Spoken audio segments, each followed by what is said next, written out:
तो बार बार तुम्हें समन दिए जा रहे हैं, क्यों नहीं चले जाते हो? पूछताछ हो जाने दो। हेमंत सोरेन के ऊपर के जो सहयोगी है उनके ऊपर इस समय छापा पड़ रहा है, लेकिन यह बात तो सच है कि इन सारी एजेंसियों का जो काम था वह न करके विपक्ष के ऊपर दबाव बनाने का ही काम कर रही है। जिस तरीके से आज ईडी के रेड्स हो रहे हैं, इससे साफ है कि पूरा स्टेट स्पॉन्सर्ड करप्शन का नंगा नाच झारखंड में हुआ था। तो मुख्यमंत्री जिस तरीके से ईडी के संबंध से भाग रहे हैं, तो ये 70,000 करोड़ के घपले घोटाले के तार कहीं न कहीं सीधे तौर पर उनसे जुड़ते दिख रहे हैं। अरे विधायक दल की बैठक अपनी सत्ता को बचाने के लिए, अपने कुर्सी को बचाने के लिए और साथ साथ अपने परिवारवाद के जो कुर्सी है मुख्यमंत्री का पद उनके परिवार के किसी आदमी के हिस्से में मिले, इसके लिए ही उनकी बैठक बुलाई गई है। दोबारा बुलाया गया तो केजरीवाल नहीं गए। क्या केजरीवाल पर भी गिरफ्तारी की तलवार लटक रही है, इसलिए वो अब तक ईडी के सामने पेश नहीं हो रहे? लेकिन वो कह क्या रहे हैं ये देखिए। ईडी के सामने आज भी पेश नहीं हुए केजरीवाल। ईडी ने आज पूछताछ के लिए बुलाया। ईडी ने केजरीवाल को एक तीसरा नोटिस भेजा था। इसके पहले भी नोटिस पर केजरीवाल नहीं आए थे। आम आदमी पार्टी ने ईडी की नोटिस को गैर कानूनी बताया है, यानी आम आदमी पार्टी कह रही है नोटिस ही गैर कानूनी है ईडी का। उनसे पूछताछ का आधार क्या है? केजरीवाल से पूछताछ का संदिग्ध है या गवाह नहीं बताया जा रहा है। आम आदमी पार्टी कह रही है नोटिस के बहाने उन्हें गिरफ्तारी की तैयारी है। केजरीवाल के खिलाफ नोटिस राजनीति से प्रेरित है। लोकसभा चुनाव के मौके पर भेजा गया है ताकि वो चुनाव में प्रचार न कर सके। केजरीवाल के पास बहुत से काम है, ये कहा आपने। मामला आपको बताऊं, केजरीवाल सरकार पर शराब घोटाले का आरोप है। शराब घोटाले की जांच ईडी और सीबीआई कर रही है। सीबीआई ने केजरीवाल से एक बार पूछताछ की है, तब 9 घंटे तक सवाल जवाब हुए थे, जिसके बाद ईडी ने केजरीवाल को 3 बार समन भेजा। तीनों बार पूछताछ के लिए हाजिर नहीं हुए। शराब घोटाले में मनीष सिसोदिया जेल में है। सिसोदिया केजरीवाल सरकार में डिप्टी सीएम थे। संजय सिंह सांसद थे, वो भी जेल में है। मनी लॉन्ड्रिंग केस में सत्येंद्र जैन भी तिहाड़ जेल में बंद है। सत्येंद्र जैन केजरीवाल सरकार में स्वास्थ्य मंत्री थे। केजरीवाल नहीं जा रहे। अब बीजेपी सवाल पूछ रही है, जो अपने आप को ईमानदार कहता था वो आखिर आरोपों से पर जवाब देने से क्यों घबरा रहा है, डर रहा है? सुनिए। जो ईडी ये समन भेज रही है वो ना सिर्फ गैर कानूनी है, वो 100% राजनीति से प्रेरित है और विपक्ष को खत्म करने की एक साजिश है। मुख्यमंत्री भ्रष्टाचार के मामले में ईडी के समन को बार बार नकार के हाजिर नहीं हो रहे हैं। इससे स्पष्ट दिखता है कि कहीं ना कहीं दाल में कुछ काला है, या तो पूरी दाल ही काली नजर आती है। मुख्यमंत्री अरविंद केजरीवाल जी को गिरफ्तार करने की साजिश केंद्र सरकार कर रही है ताकि मुख्यमंत्री लोकसभा चुनाव की कैंपेन में ना जा पाए, उनको जेल में बंद कर दिया जाए। कट्टर बेईमान अरविंद केजरीवाल जो कभी ये कहते थे कि भारत से भ्रष्टाचार को खत्म करना है, ये दीमक है।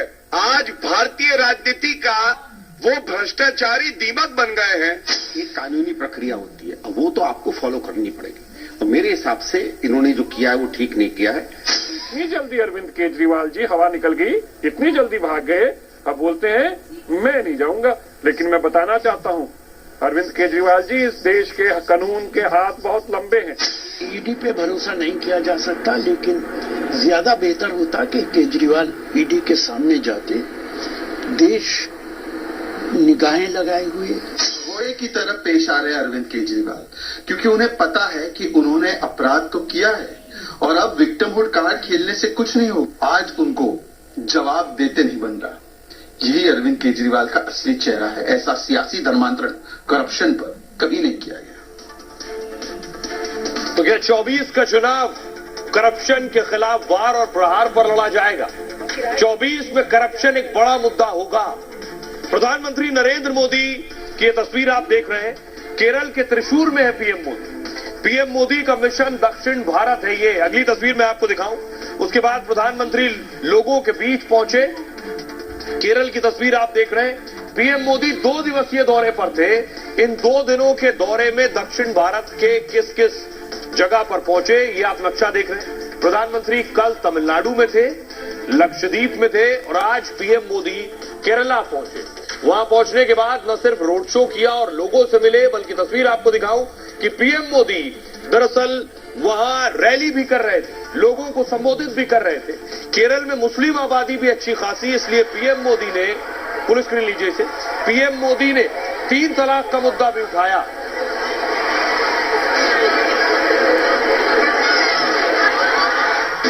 और आइए आपको बताते हैं, प्रधानमंत्री नरेंद्र मोदी दक्षिण भारत के मिशन पर है। उन्हें पता है कि दक्षिण से नंबर जोड़कर ही आंकड़ा 400 जाने वाला है। तो मोदी का मिशन दक्षिण।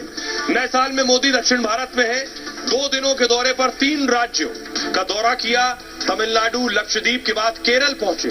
केरल के त्रिशूर में मोदी ने आज लंबा चौड़ा रोड शो किया और इस रोड शो में लाखों की तादाद में लोग जमा थे। उन्होंने एक बड़ी जनसभा को संबोधित किया और जिसका नाम था स्त्री शक्ति समागम। इस जनसभा में खासतौर से महिलाएं आई थी, जिसमें उन्होंने कांग्रेस लेफ्ट पर हमला बोला। नरेंद्र मोदी मिशन 400 पर है। शुरुआत दक्षिण भारत से। तमिलनाडु में लोकसभा की 39 सीटें, इंडिया अलायंस के पास 38 सीटें, एआईएडीएमके के पास 1 सीट है। पिछले चुनाव में बीजेपी और एआईएडीएमके एक साथ थे। कल मोदी तमिलनाडु में थे, आज केरल में। तब दोनों पार्टियों को 31% वोट मिला। तमिलनाडु में बीजेपी और एआईएडीएमके मिलकर लड़े। इस बार बीजेपी यहां अकेले मैदान में। केरल की बात करिए, 20 सीटें हैं लोकसभा की। कांग्रेस लेफ्ट के पास सभी सीटें। बीजेपी का यहां खाता खुलने की उम्मीद है। ऐसा हुआ तो दक्षिण का रास्ता आसान होगा। सुनिए जरा पीएम मोदी। केरला में लंबे समय से लेफ्ट और कांग्रेस पक्ष और विपक्ष का ढोंग रचते रहे हैं, जबकि ये हमेशा से एक ही थे। ये सिर्फ नाम के लिए 2 पार्टियां हैं। केरला में करप्शन हो, क्राइम हो या परिवारवाद, ये दोनों सब कुछ मिलकर के करते हैं। अब इंडी गठबंधन बनाकर इन्होंने घोषणा कर दी कि इनकी विचारधारा और इनकी नीतियों में कोई अंतर नहीं है। अब केरला की जनता को भी साफ पता चला है कि केरला का विकास अगर कोई कर सकता है तो वो बीजेपी है, एनडीए है। लेफ्ट कांग्रेस गठबंधन यानी इंडी अलायंस को केरला में भी बीजेपी ही हराएगी।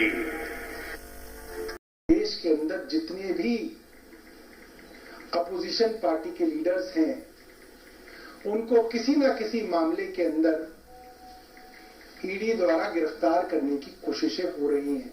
हेमंत सोरेन पे भी लागू होती है कि अगर छुपाने के लिए कुछ है नहीं। सोरेन के करीबियों के ठिकाने बताए जा रहे हैं। देखिए ईडी की रेड कहां हुई है। रांची में, देवघर में और साहिबगंज में। ये वो जगह है, इन जगहों के 12 ठिकानों पर छापेमारी हुई है। इनका ताल्लुक हेमंत सोरेन से बताया जा रहा है सीधे।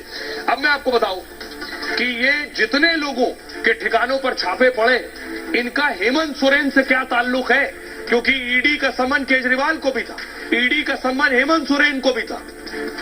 ईडी ने 12 ठिकानों पर रेड की और सोरेन के करीबियों के पर छापे पड़े। रांची, देवघर, साहिबगंज में ये रेड हुई है। अभिषेक प्रसाद उर्फ पिंटू के घर छापा पड़ा। हेमंत सोरेन के मीडिया सलाहकार हैं। ईडी ने लॉकर में अहम दस्तावेज बरामद किए हैं।